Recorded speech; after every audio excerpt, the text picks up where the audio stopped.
jika diterapkan sekarang ini ya antara Kiai Imaduddin Usman dengan Qori gitu aja ya. Qori itu iri hati, ya, nggak diangkat, nggak dianggap ya. Nah, ini namanya orang mutungan namanya. Orang yang mutungan itu tidak bisa menjadi pimpinan, tidak bisa dijadikan panutan. Karena apa? Dia pelin-pelan, dia hanya mencari kedudukan, mencari kemewahan. Dia yang menguntungkan pasti ikut di situ. Dia dukung ya. Dia akan mencari sesuai dengan kemauan. Jadi raja adalah seorang laki-laki. Raja dalam kerajaan Mataram Islam ada 4, yakni kerajaan Kasunanan, ya, Kasunanan, ya. Beda kalau Jogja Kasultanan. Oleh sebab itu batu nisan makam-makam wali, sunan-sunan itu yang berhak untuk meneliti itu dari Kasunanan ini. Lalu baru Kasultanan. Jadi misalkan ini batu nisan makam Mbah Sunan Ampel, ya itu harus ada bidang perpugalaan ya, filologi sekaligus arkeologi dari Mataram Islam, khususnya Kasunanan dulu baru Kasultanan. Harusnya itulah, harusnya gitu. Tapi karena Kasunanan ini lemah ya, akhirnya Ba'alawi mulai memasuki ranah ya, memecah belah, diambil alih oleh seorang waliullah palsu yang akhirnya memugar, menutup peninggalan Kanjeng Sunan ya, diganti dengan gaya Yaman. Assalamualaikum warahmatullahi wabarakatuh. Saudaraku, alhamdulillah di bulan Ramadan ini adalah bulan barokah. Semoga kita selalu dalam rahmat Allah Subhanahu wa taala. Amin amin ya rabbal alamin. Tanpa berpanjang lebar, langsung saja kita simak penjelasannya dulu.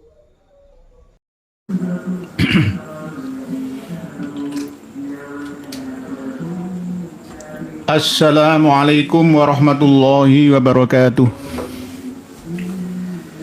Bismillah, alhamdulillah, ala ni'amillah, wassalatu wassalamu ala rasulillah, Sayyidina Muhammad ibn Abdillah, wa ala alihi wa sahbihi wa man tabi'ahum ila yaumil qiyamah. Qala Allah Ta'ala fi kitabihil karim, a'udzu billahi minasy syaithanir rajim, bismillahirrahmanirrahim. وهي تجري بهم في موج كالجبال ونادى نوح ابنه وكان في معزل يا بني اركب معنا ولا تكن مع الكافرين قال سآوي إلى جبل يعصمني من الماء قال لا عاصم اليوم من أمر الله إلا من رحم وحال بينهما الموج فكان من المغرقين. الآية. Wa qala Rasulullah sallallahu alaihi wasallam man idda'a ila ghairi abihi wa huwa ya'lam annahu ghairu abi fal jannatu alaihi haram atau kama qala. Amma ba'd. Saudara-saudariku semuanya dimanapun berada di seluruh dunia, semoga senantiasa bertambah kualitas kebahagiaannya. Alhamdulillah, pada kesempatan yang penuh dengan berkah malam hari ini kita bisa bermuwajahah, bermusyawarah ya, berinteraksi, intisyarul ilmi untuk menggapai ridho ilahi, senantiasa harapan mendapatkan ilmu yang maslahah dan manfaah untuk kebaikan kita fid dunya hattal akhirah. Semoga pertemuan kita senantiasa diiringi ridha Allah Subhanahu wa taala. Pada kesempatan yang penuh dengan kedamaian ini, kita akan mengulas dengan lugas dan jelas. Tapi sederhana. Penyampaiannya biar mudah diterima oleh siapa saja. Tema malam hari ini memang agak-agak lari jauh dari bahasan tentang Ba'alawi, tetapi sebenarnya ada korelasi, terkoneksi dengan kasus Ba'alawi yang ada di negeri ini. Sama dalam hal jelas paugerannya, peraturannya, bahwa yang namanya keturunan resmi legal yang berhak meneruskan kekuasaan dari dinasti Mataram Islam itu sudah ada, sudah dibukukan ya oleh Sultan Agung Hanyokrokusumo dan wajib diikuti, ditaati oleh dzurriyyahnya. Di antaranya 4 kasultanan ya, kerajaan Islam yang sampai sekarang masih bertahan, yaitu Kasunanan Surakarta Hadiningrat, Kasultanan Ngayogyakarta Hadiningrat, Mangkunegaran, Kadipaten Mangkunegaran, dan Pakualaman. Ini tidak boleh tidak, la buddha alias wajib mengikuti paugeran tersebut. Di antaranya masalah silsilah nasab. Jika di kalangan Arab sana itu masih memegang budaya patriarki atau patrilineal, maka di Jawa pun seperti itu. Apakah mau dirubah di era sekarang ini? Ya terserah yang bersangkutan atas dasar apa merubah paugeran tersebut. Hari-hari ini bangsa Indonesia, khususnya media, melihat secara nyata tapi cuma sementara tulisannya putra mahkota dari Keraton Solo sana, tapi akhirnya hilang di Instagramnya, yang intinya menyesal bergabung dengan Republik Indonesia. Apakah ini bisa kita jadikan sebagai pemacu, pemicu, pemecut semangat anak negeri, khususnya para penyelenggara negara untuk lebih baik lagi, atau justru malah menyerang balik ya ke KGPAA ya Purboyo yang tahun 2022 yang lalu dinobatkan menjadi putra mahkota yang akan meneruskan kekuasaan ya dari ayahandanya Sunan Pakubuwono yang ke-13. Saya baru saja bercengkrama dengan Gusti Mung, dengan Kanjeng Gusti Raden Ayu Kusmurtiah atau terkenal dengan nama Gusti Mung sebagai Ketua Lembaga Dewan Adat Keraton Surakarta Hadiningrat. Saya bercengkrama tentang bagaimana suksesi kepemimpinan dari Kasunanan nantinya setelah ya semoga panjang umurnya ya Sunan Pakubuwono ke-13 panjang umurnya. Tetapi namanya orang hidup itu pasti akan mengalami kematian. Seandainya ya Gusti Hangabei Sunan PB yang ke-13 misalkan mangkat ya, yang mengganti itu siapa? Saya ngomong dengan beliaunya ya, secara langsung, nama saya punya akses ke keraton juga. Seharusnya yang meneruskan itu adalah anak sulung dari istri permaisuri, anak pertama dari PB Hangabei ke-13. Kalau Kanjeng Gusti PB ke-13 tidak memiliki permaisuri, ya maka diambillah putra sulung atau mbarep, putra yang pertama dari istri selirnya. Sunan Pakubuwono ke-13 Hangabei sekarang ini memiliki 3 istri, tapi tidak bertahan hanya 1, yakni yang sekarang ini. Dulunya istri yang pertama Bunda Diah itu memiliki 3 orang anak perempuan. Di antaranya ya ada yang bernama Gusti Raden Ayu Timur Rumbe itu ya.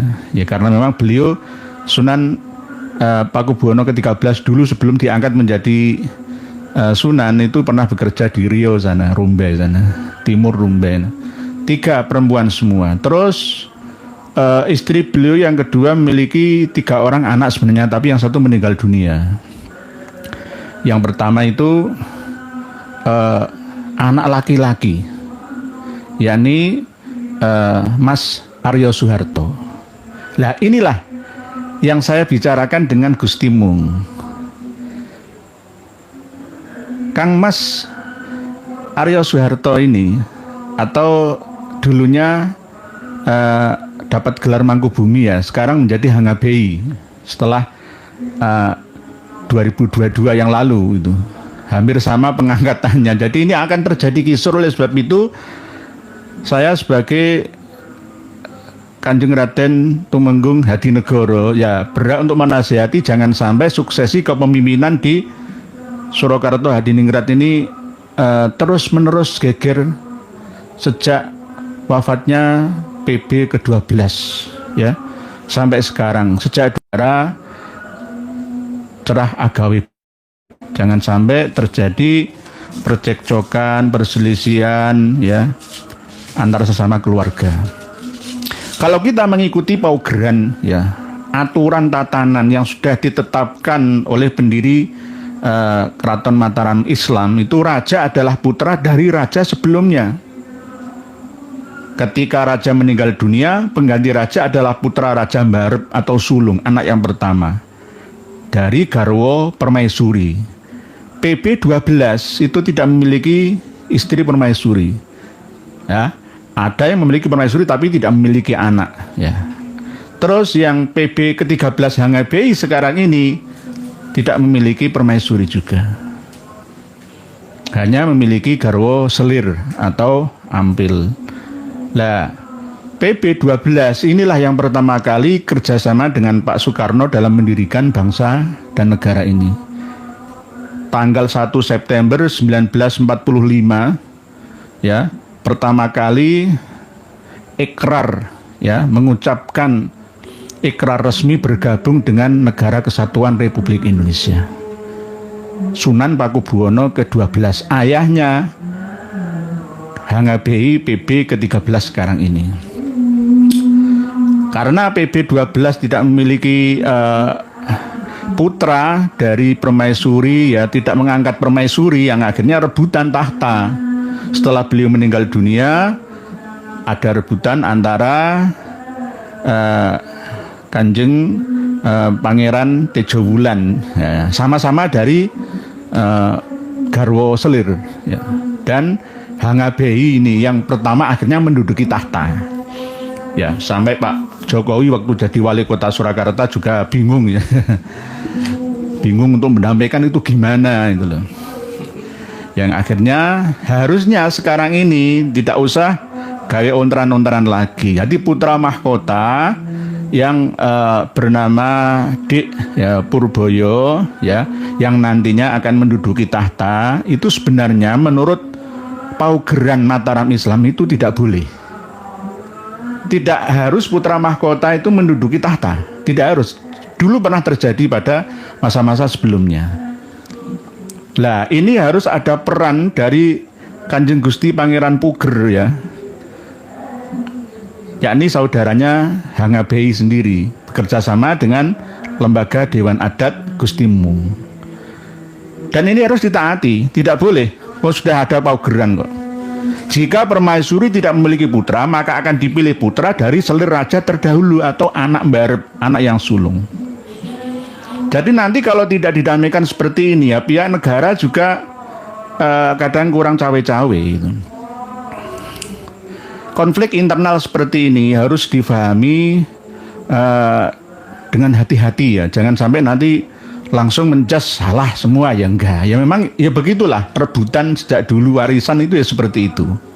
Nanti kalau Kesultanan Ngayogyakarta Hadiningrat Sri Sultan Hamengkubuwono ke-10 sekarang ini wafat, ya akan bingung lagi. Karena apa? Beliau tidak memiliki anak laki-laki.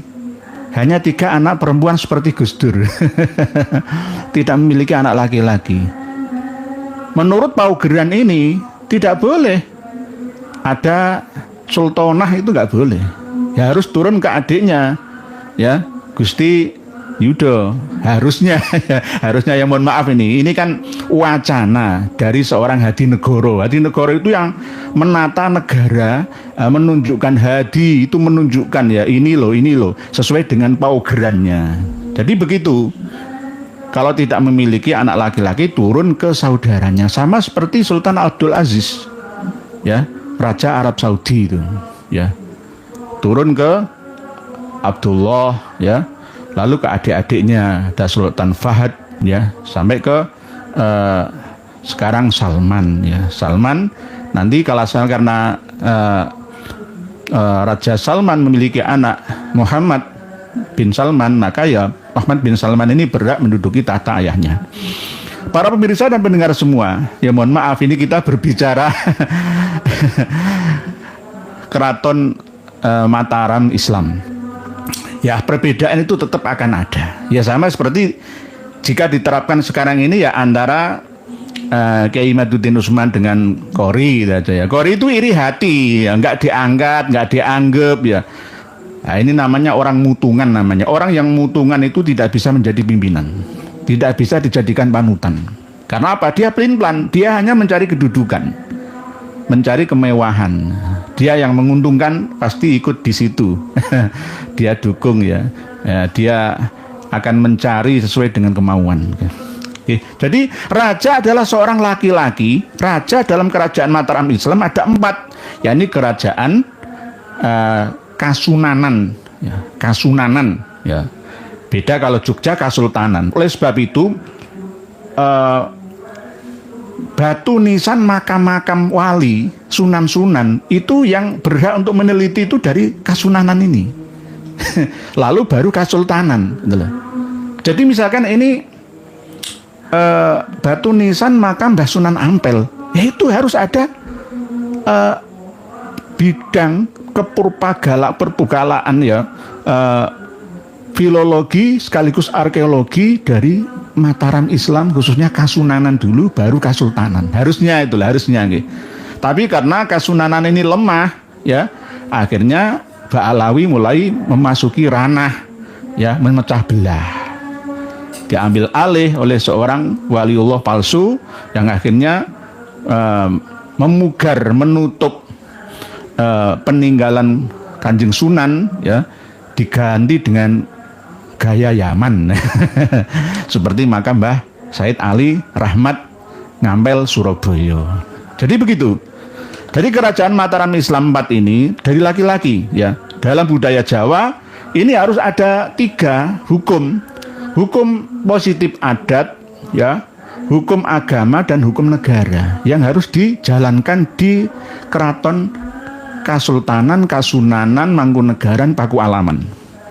Karena masih mengikuti budaya leluhurnya dulu, hampir sama seperti budaya Arab, yakni budaya patriarki atau patrilineal, yakni dari jalur laki-laki. Ya, sama seperti Habib Ba'alawi kan jalur laki-laki, tetapi bagi Duriyah Wali Songo itu tidak harus dari jalur laki-laki saja. Jadi bisa dari jalur perempuan juga. Terus raja adalah seorang yang beragama Islam. Tadi saya telepon ke Gusti Mung, saya tanya, Bunda Pradiptaningrum itu agamanya apa? Jawaban beliau Muslim. Ya, oke, masuk. Terus saya tanya, kenapa Mangkunegaran kok mengubah ya paugeran ini? Tapi katanya Mas Bire ya, Bire Sujiwo, Bire ya, Mangkunegara yang ke-10 sekarang ini yang baru diangkat tahun 2022 ya, seorang perjaka itu ya. Itu bundanya itu Katolik. Tapi alhamdulillah beliau katanya masih belum jelas sholatnya kayak apa. Katanya masuk Islam. Oleh sebab itu tidak boleh Sunan, Mangkunegaran, Pakualaman, Sultan beragama non-Islam itu nggak boleh. Nggak boleh dilanggar ini. Jika menganut agama lain biasanya akan diberikan sanksi oleh raja berupa dikucilkan, dicabut semua gelarnya. Sujiwo Tejo itu sebenarnya Mbah Buyutnya ke atas itu ya termasuk kalangan ningrat, tapi dicabut haknya ya gara-gara ya itu tadi. Ya selain memberontak ya bisa juga karena murtad atau keluar dari agama Islam. Jadi tidak boleh. Jadi kalau Sunan Adipati Mangkunegara ke-10 yang sekarang ya, Mas Bire itu ya harus masuk Islam, wajib, tidak boleh tidak. Karena ini menjadi paugeran tatanan utama dari Kanjeng Sultan Agung Hanyokrokusumo ing Mataram Islam. Karena gelarnya itu tidak tanggung-tanggung, gelarnya itu harus Abdurrahman Sayyidin Panotogomo. Kalau bahasa Jawanya itu Ngabdurrahman Sayyidin Panotogomo Kalipatullah. Nah, itu bahasa Jawanya. Le bahasa Arab fasihnya Abdurrahman Sayyidin Panotogomo Khalifatullah ing tanah Jawa. Lah itu harus Islam, nggak boleh tidak. Harus Islam dan harus laki-laki. Jadi nanti kalau Sri Sultan Hamengkubuwono ke-10 sekarang wafat, ya maka tidak boleh diganti oleh putrinya yang perempuan itu. Karena ini paugeran, kecuali mau merubah Sabdo Pandita Ratu, Allahu a'lam, berarti lari dari aturan. Nah, sekarang kembali kepada aturan yang ada di Keraton Kasunanan Surakarta Hadiningrat. Kenapa putra mahkota ya di Purboyo yang sekarang menjadi gelar Kanjeng Gusti Pangeran Adipati Anom ya,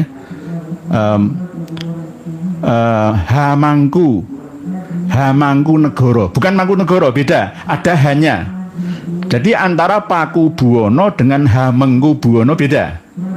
Jadi Hamangkunegara nggih, Narendra ing Mataram. Ya, gelarnya banyak ya.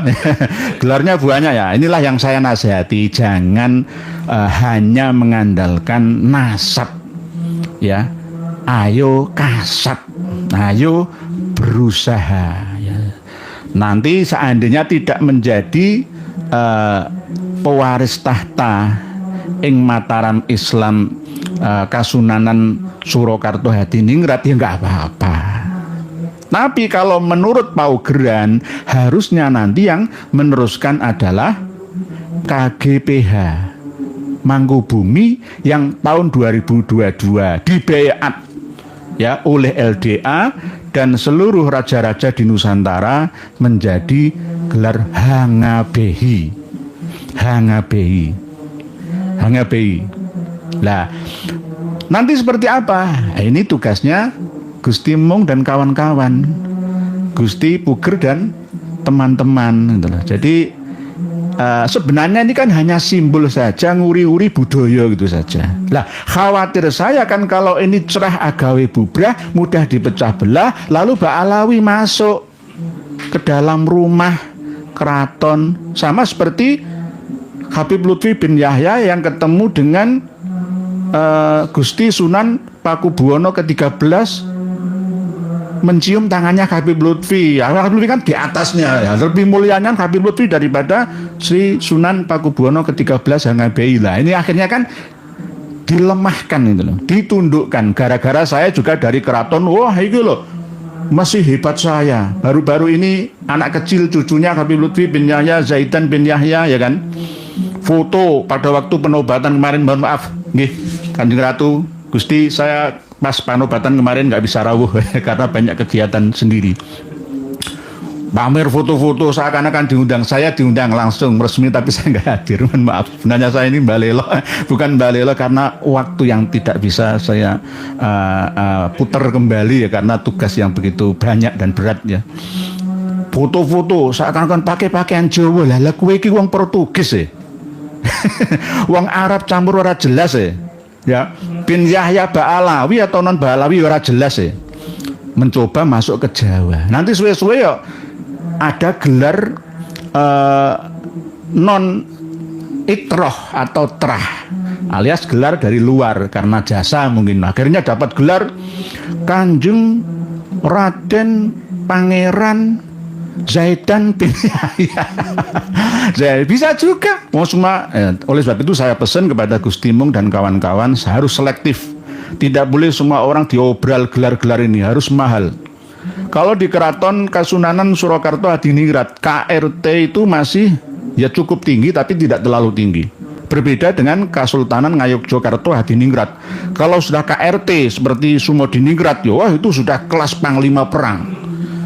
Tapi kalau di Kasunanan Surakarta ini ya sekelas jenderal gitu saja. Saya itu jenderal. Saya hanya dipanggil untuk perang ya. Perang melawan siapa? Perang melawan syaitan.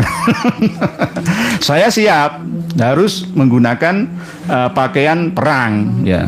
Pakaian perang. Perang melawan apa? Melawan setan. Setannya siapa? Wallahu a'lam. Seandainya. Sekarang kan sudah tidak seperti dulu. Jadi beda zamannya. Oleh sebab itu saya kalau dikritik, dicemooh orang itu nggak apa-apa. Zamannya itu terbuka, demokrasi, tidak dinasti. Oleh sebab itu 6 bulan yang lalu Dek Bire Mangkunegara ke-10 kan mau nyalon jadi wali kota Surakarta kan ya. Akhirnya mundur. Karena alasannya dinasihati oleh bundanya, Bunda Patrik ya, dari Katolik itu. Mundur karena apa? Nanti kalau Mangkunegara ke-10 ya Bire Jiwa ini nanti jadi wali kota, jika ada salah dalam kebijakannya maka akan diprotes, didemo, dicemooh oleh rakyatnya dan harus siap itu. Nah ini yang dijaga oleh pihak keraton, jangan. Nah, akhirnya sepakat mundur saja. Itu. Ulama kiai sudah terjun ke lapangan lewat YouTube seperti saya, ya boleh dihujat dan siap, tidak boleh dekem ya, delik, uzlah seperti kiai-kiai pesantren, nggak ada yang menghujat lah ya, tenang-tenang saja ya. Kalau kayak seperti saya ini boleh. Coba komentar-komentar yang selain channel kami ya, kita ini ya, wah saya dihujatkan nggak apa-apa, yang ngurangi dosa saya. Yang penting jangan berlebihan, itu namanya era demokrasi. Inilah yang menyebabkan dulu daerah istimewa Surakarta itu gagal diakui menjadi daerah istimewa, digagalkan 1946 itu. Karena apa? Para Swapraja dulu memang perkembangan Partai Komunis Sosialis itu di sana. Para kawula alit abdi dalem orang-orang Solo yang terdiri dari Kabupaten Sragen, Klaten, Boyolali, Surakarta Kota, nggih, Wonogiri, ya. Itu sudah jenuh ya dengan peraturan feodal. Yang akhirnya tidak mau kembali ke zaman antara kawula lan rojo, wis podo-podo gitu loh. Lah akhirnya dituduhlah gerakan di sana itu oleh Tan Malaka dan kawan-kawannya, termasuk akhirnya menyandera Sultan Syahrir itu sebagai komunis. Ya sebenarnya kan tidak, ingin setara. Zamannya berbeda. NKRI ya, Republik ini sudah gabung jadi satu. Kecuali daerah-daerah istimewa seperti Yogyakarta, Aceh, Bali, Ibu Kota ya. Itu pun prosesnya tidak semudah yang dibayangkan pada waktu itu. Sebenarnya Gusti Sunan Pakubuwono ke-12 itu berjasa sangat besar, tapi pada waktu itu beliau diculik oleh para Swapraja ini. Kadipaten-kadipaten di bawah ya keraton ini berontak, nggak mau. Kalau Jogja kan mau kompak antara Kasultanan dengan Paku Alaman yang akhirnya disokong oleh 5 kabupaten ya sebagai syarat mendirikan satu provinsi, yakni Kabupaten Kota Gede, Kabupaten Bantul, Kabupaten Kulon Progo, Kabupaten Sleman, dan Kabupaten Wonosari, Gunung Kidul.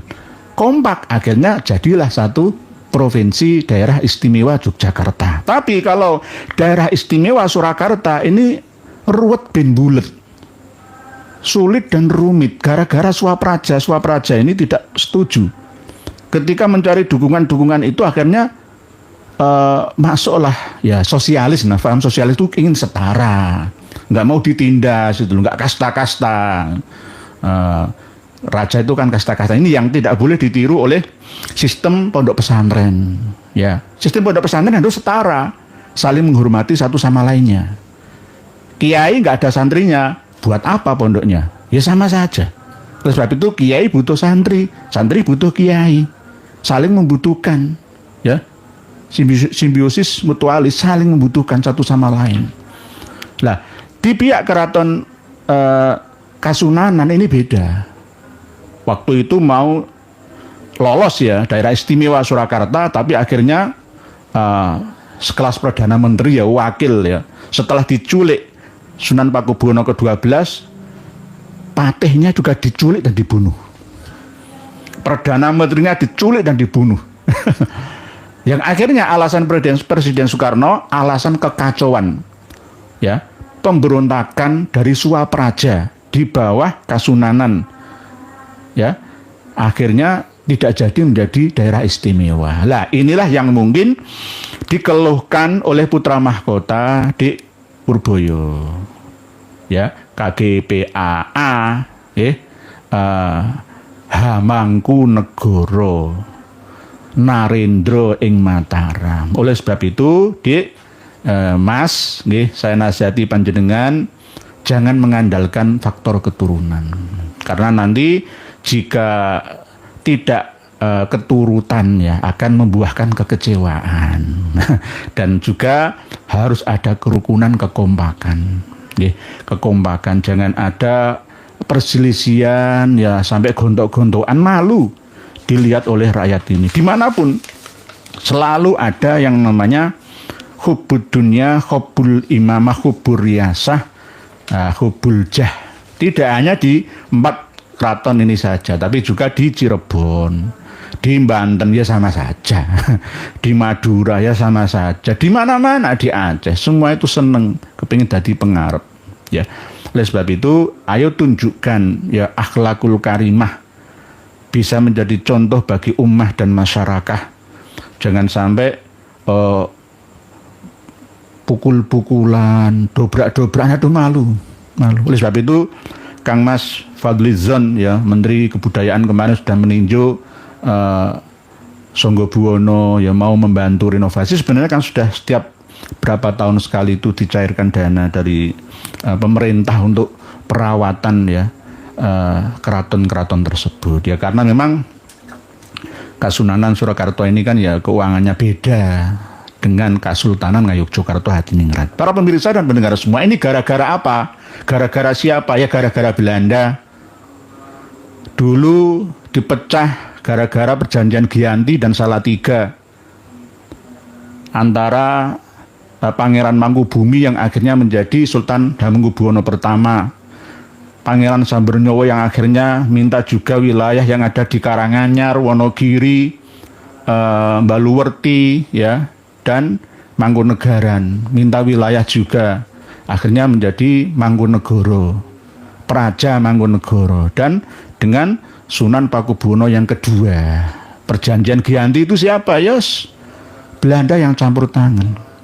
Lalu berikutnya tahun 1757 yaitu baru Sambernyowo ini, Pangeran Sambernyowo ini yang Giyantinya itu 1755 Masehi ya. Selanjutnya untuk Yogyakarta nambah lagi Paku Alaman sebagai wakil gubernur sekarang. Oleh sebab itu ini harus diwanti-wanti kedua keraton ini yang nguri-uri budaya ing Nuswantara, jangan sampai ngisin-ngisini wong akeh gitu loh. Ya. Prosesi pemindahan kekuasaannya nanti mesti gegeran, mesti ya. Mesti, karena ini tidak sesuai dengan paugeran yang sudah kami bacakan di awal tadi. Oleh sebab itu zamannya berbeda, ayo kita bersama-sama, tidak harus keturunan raja harus bisa jadi raja. Bisa menjadi raja-raja di tempat yang berbeda dan tanpa terkenal orangnya. Cukup dengan usaha amal solehnya kita bisa pesan joglo seharga 300 juta menjadi joglo keraton sendiri, beli tanah sendiri yang luas, buatlah keraton-keraton sendiri. Ya, yang penting duitnya akeh, amal soleh akeh, pasti bisa jadi raja. Nggak perlu yang punya Rubicon, Alphard, ya itu harus raja. Nggak, malah justru raja bisa kalah dengan orang biasa gara-gara fastabiqul khairatnya. Oleh sebab itu, Dik Mas, Raden Purboyo, ya saya nasihatin jenengan jangan sampai nanti kuciwo seandainya tidak menjadi penerus tahta ing Kasunanan Surakarta Hadiningrat. Demikian nasihat kami supaya apa? Ya, supaya nanti tidak mudah dipecah belah. Nanti kalau Pak Alawi ketukutan ke sana, ajurjun. Karena apa? Di keraton sendiri saya merasakan dua kubu. Saya itu males ya gara-gara ketemu dengan kawan-kawan yang ketika kumpul itu ada yang bela Pak Alawi juga. Ada yang bela Pak Alawi juga. Padahal Pak Alawi itu jelas ingin merusak tatanan yang ada. Ya, jangan sampai dengan adanya kelihatan perpecahan itu dimasuki oleh orang-orang yang tidak bertanggung jawab dari klan lainnya. Selesaikan secara internal, libatkan pemerintah daerah, ya, wali kota atau kalau Jogja ya memang karena jasanya yang sangat besar sejak dulu kala. Demikian kita akan berinteraksi ya untuk membacakan tulisan panjenengan. Mohon maaf nih, nanti ada yang saya baca tidak dari kiriman admin loh ya. Karena apa, nanti kalau hanya dari admin saja banyak yang protes ya. Saya nulis ya bolak-balik atau diwoco atau dibahas itu. Dan alhamdulillah kita tetap bisa berjumpa walaupun tidak setiap hari ya. Karena memang channel kita ini channel berkelas. Mohon maaf, tidak bisa sehari itu saya live 2 kali, nggak bisa ya, pas liburan saja. Hari-hari kerja ya nggak bisa live. Alhamdulillah berkat dukungan panjenengan semua. Bismillahirrahmanirrahim. Bismillahirrahmanirrahim. Bismillahirrahmanirrahim. Pak Nur Hadi, dasar utama para pecinta sholawat Nabi adalah sesungguhnya Allah Subhanahu wa Ta'ala dan para malaikatnya bersolawat kepada Nabi sehingga para penganut aliran tasawuf fanatik terhadap amalan tersebut. Tolong Pak Kiai info apa ya?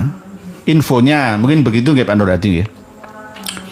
Memang yang dijadikan dasar para pecinta sholawatnya ada jamaah Jamuro, jamaah Muji Rasul, jamaah Edan Sholawatan ya. Banyak sholawat, ayo sholawat ya. Mafia sholawat juga. Lawang Allah wae gelem sholawat, sholawat, ayo sholawat, ayo sholawat, malaikat yo gelem sholawat. Lah, ini sebenarnya pemahaman yang kurang tepat. Mohon maaf. Karena apa? Ibadah itu ora sholawat tok. Yang akhirnya sarana wasilah sholawatan ini dimaknai beda oleh umat Islam secara keseluruhan. Iya bener umat Islam sama akhirnya, tapi sholawatan yang malah tambah joget-joget. Nah, malah joget. Sholawatan yang di orang ngerti artinya sholawat, yang akhirnya malah justru joget-jogetan, musik-musikan sama lampu disko-diskoan, ya kan? Dugem ya. Malah tambah kayak dugem ya tambah. Ini yang tidak boleh. Masalah sholawat itu kembalikan kepada akar katanya. Sholawat itu doa-doa secara etimologinya. Kalau terminologinya sih membaca doa kepada Kanjeng Nabi kita, kan begitu terminologinya. Lah, ini harus dikupas dengan jelas supaya tidak membuat was-was ya masyarakat kita secara luas bahwa Allah itu tidak hanya memberi rahmat salawat beserta malaikatnya kepada Kanjeng Nabi kita saja. Wong Qur'annya jelas ayat 43 ya, Al-Ahzab ya. Huwallazi yusolli alaikum wa malaikatuhu liyukhrijakum minadz-dzulumati ilan nur wa kana bil mu'minina rahima. Jadi Gusti Allah karo malaikate Gusti Allah iku ya nyolawat nih sampean kabeh wong sing beriman-iman iku ya sampean kabeh dibacana salat karo Gusti Allah. Maksudnya salat itu apa? Memberi rahmat. memberi rahmat wa kana bil mu'minina rahima. Jadi tidak hanya kepada kanjeng Nabi kita saja. Bahkan ketika kita di bulan puasa, ada salah satu hadis sabda Nabi kita, innallaha wa malaikatahu yusholluna alal mutasakhirin. Sesungguhnya Allah dan para malaikatnya itu bersolawat kepada orang-orang yang makan sahur, gitu. Jadi kalau kita makan sahur berarti diberi rahmat oleh Allah, nanti tidak lapar dalam sehari, gitu. Bagi yang nganggur, yang turu-turu saja sih nggak masalah. Kalau saya kan kerja ya harus seakan-akan ya bukan wajib sih sahur itu, tapi sunnah yang muakkadah bagi saya. Karena kalau saya tidak sahur nanti nggak dapat rahmah. Wong Gusti Allah memberi rahmah sholawat kepada orang-orang yang menjalankan sunnah sahur di tengah dini hari malam sebelum imsak itu. Innallaha wa malaikatahu yusholluna alal mutasakhirin. Tidak hanya itu saja. Innallaha malaikatahu yusholluna alas sufufil awal. Ketika kita berjamaah sholat tarawih, sholat witir, sholat tasbih, sholat jumat, sholat apa saja, berjamaah itu Allah memberi rahmah, bersolawat atas orang-orang yang berada di posisi depan dalam barisan sholat berjamaah itu. Innallaha wa malaikatahu yusholluna alas sufufil awal. Jadi sholawat itu doa. Saya membaca sholawat kepada panjenengan, misalkan kepada Romo Kiai Haji Djoko Syahmat, ya boleh. Romo Kiai Haji Djoko Syahmat membaca sholawat kepada saya, ya boleh. Boleh, nggak apa-apa secara umum. Cuma sholawat yang paling unggul pahalanya 1:10 itu adalah bersolawat kepada Nabi kita. Man sholla alayya sholatan sallallahu alaihi asyoron. Siapa sing membaca sholat kepada kanjeng Nabi, maka akan dibalas 10 kali rahmat dari Allah sang ilahi. Itu. Nah, kenapa ada perintah ya ayyuhalladzina amanu shollu alaihi wasallimu taslima itu? Gunanya apa? Ya gunanya untuk menghubungkan antara nur Muhammad dengan nur kita, nyambung. Kita selalu mengingat ajaran kanjeng Nabi Muhammad, lalu mengamalkannya, menirunya.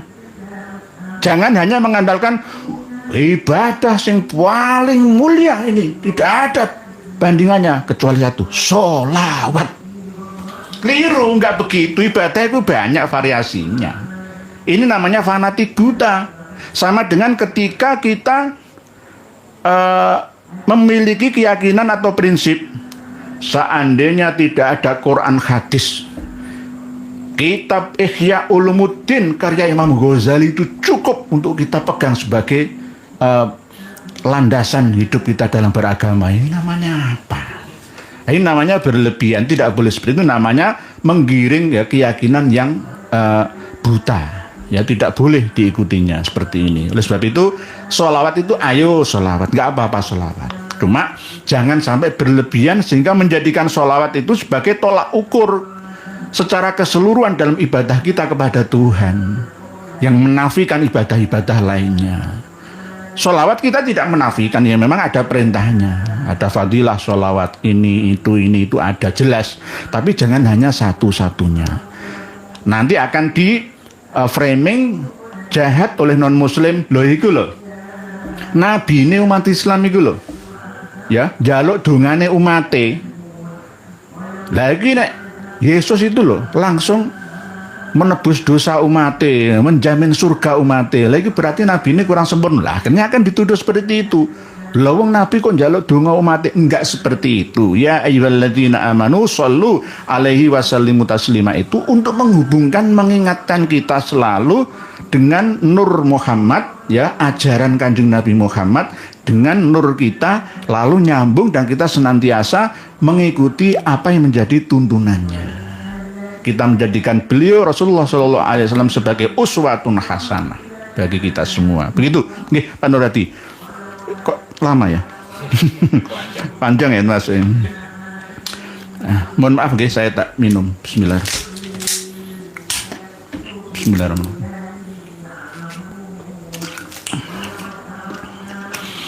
Pak Hari Agus, assalamualaikum Pak Yai. Waalaikumsalam. Derek ngaos, semoga pagi selalu sehat selalu. Amin. Matur suwun, terima kasih. Wa anta kadzalik Pak Hari Agus.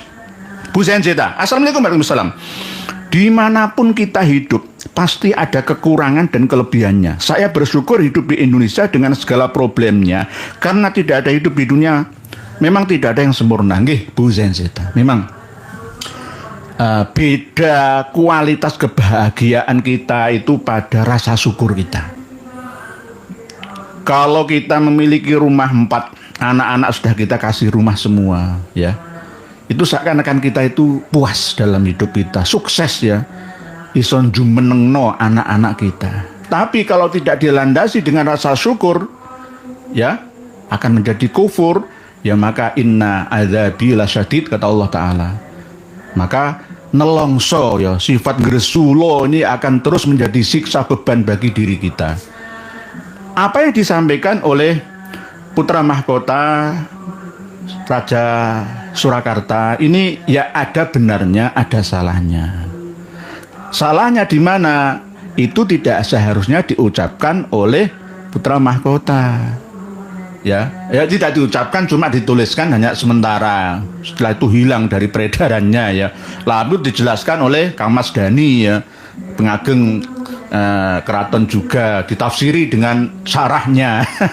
Katanya ini bukti protes pemerintah, ada Sritek gagal total, dipilotkan yang akhirnya mem-PHK 10.669 karyawan-karyawatinya, ada pencurian, manipulasi pertalite ke pertamak ya yang mencapai 969 triliun rupiah. Nah, ini kan bukti protes. Untuk memantik lah. Maksudnya bagaimana? Ya tetap kita bersyukur.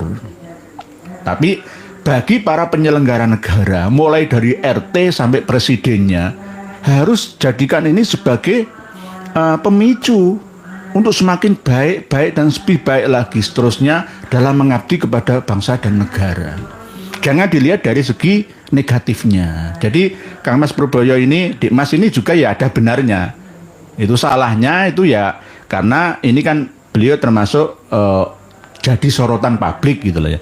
Kalau yang ngomong seperti saya misalkan nggak terlalu pengaruhnya, misalkan kabur aja dulu lah, ya misalkan. Jepang saja di sana itu sudah siap menerima kita, tenaga kerja kita. Ya.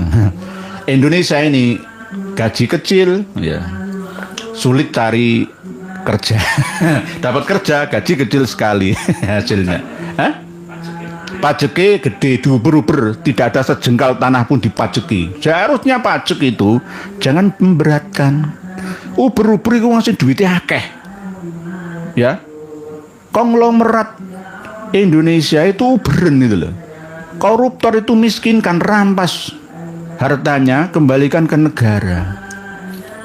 Ojo nguber-uber rakyat cilik, mbak uber-uber harus lapor pajak. Saya setiap tahun lapor pajak,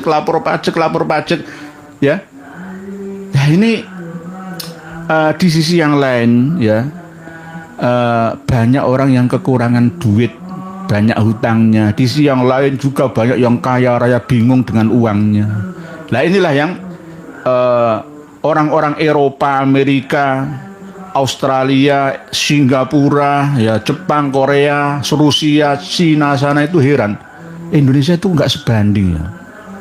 Nggak sebanding bagaimana?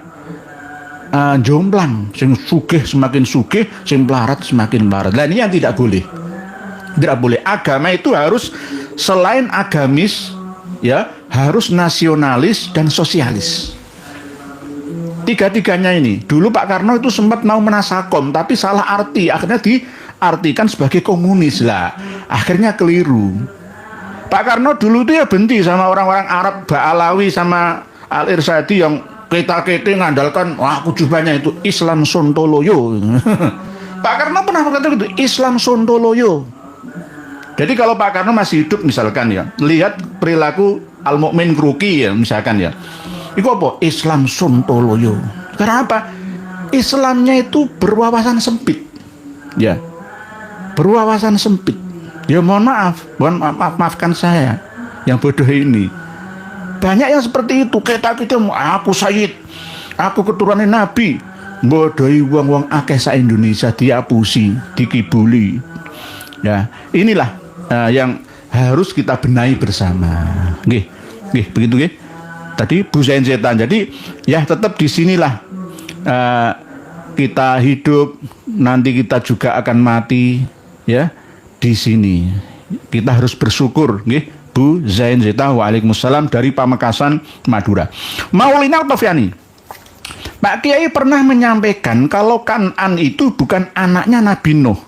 Di kitab Taurat apakah juga menyebutkan itu, Pak Kiai? Ibu Maulina, di dalam Al-Quran tidak ada keterangan yang pas bahwa anaknya, ya, yang durhaka kepada Nabi Nuh itu adalah Kan'an. Lah, di dalam bahasa Al-Quran bisa juga anak itu bisa cucu, sama seperti Hasan Husain itu anaknya Kanjeng Nabi, tapi aslinya kan cucunya Kanjeng Nabi. Di dalam Al-Quran jelas ada keterangan di dalam surat Hud itu, ya.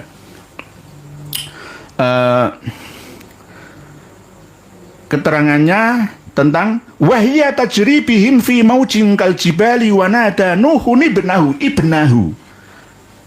tapi tidak ada keterangan ibnahu itu yang siapa, apakah Kan'an? Nggak ada keterangannya, hanya tafsir saja yang menerangkan itu. Ibnahu ini apakah Ham? Lalu Ham itu memiliki anak yang bernama Kan'an. Wa kana fi ma'zili ya bunayyar kam ma'ana wa la takum ma'al kafirin. Ini anakku ya bisa, cucuku juga bisa kemungkinan. Tetapi ya ini saya mohon maaf, saya buka sekalian kitab Taurat nih.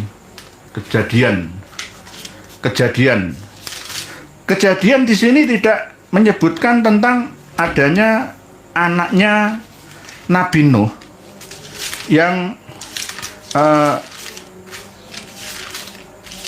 tenggelam karena banjir bandang. Banjir itu tidak banjir seluruh dunia, Pak. Ini banjir lokal. Nah ini kitab Kejadian, ya, kitab Kejadian, Nuh dan anak-anaknya. Anak-anak Nuh yang keluar dari Bahtera ialah Sam, Ham, dan Yafet. Ham adalah bapak Kan'an. Jadi Kan'an itu anaknya Ham. Yang tiga inilah anak-anak Nuh. Dan dari mereka inilah tersebar penduduk seluruh bumi. Nuh menjadi petani, dialah yang mula-mula membuat kebun anggur. Setelah ia minum anggur, mabuklah ia dan ia telanjang dalam kemahnya. Maka Ham, bapak Kan'an. Jadi di sini itu kedurhakaan Kan'an sama Ham bukan karena gara-gara tidak mau masuk ke dalam bahtera kapalnya Nabi Nuh. Tapi di sini disebutkan, ya bener apa enggak, wallahu alam, ini masih dalam tahap penelitian. Nanti hampir sama seperti kasusnya yang disembelih dikorbankan Nabi Ibrahim itu Nabi Ishak atau Nabi Ismail. Ini bahasan nanti, ya. Cuma saya bacakan itu sementara untuk menjawab pertanyaan ini. Jadi anaknya Ham itu namanya Kan'an, sehingga tanah Livan yang ada di Gaza, Palestina itu, Israel sekarang, Lebanon, Suriah, Yordania itu adalah tanah Kan'an, tanah perjanjian sampai